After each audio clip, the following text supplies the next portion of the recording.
Hallelujah. आइए हम परमेश्वर का वचन देखते हैं। नीति वचन 18 अध्याय उसका 20 और 21 पद।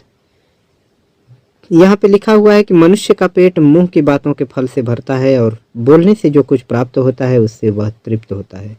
सचमुच में हम मनुष्य हैं और हमारे मुख से वो जो बातें निकलता है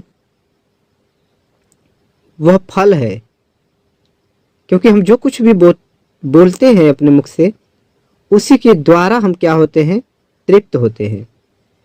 यदि हम किसी की निंदा करते हैं तो हम उसके द्वारा तृप्त होते हैं।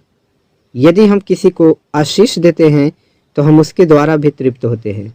इसीलिए परमेश्वर का वचन कहता है कि मनुष्य का पेट मुंह की बातों के फल से भरता है और बोलने से जो कुछ भी प्राप्त होता है उससे वह तृप्त होता है। फिर 21 पद में लिखा हुआ है कि जीव के वश में मृत्यु और जीवन दोनों होते हैं और जो उसे काम में लाना जानता है वह उसका फल भोगेगा।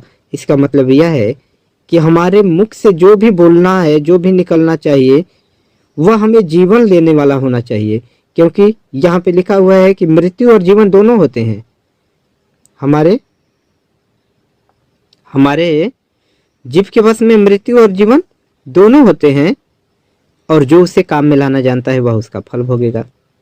यदि हम मृत्यु को अपने जीवन में लाना जानते हैं तो हम मृत्यु का फल भोगेंगे, और यदि हम जीवन को लाना चाहते हैं अपने काम में तो हम जीवन का फल भोगेंगे।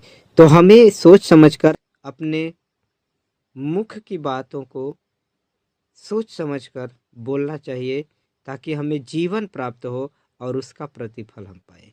हालेलुया।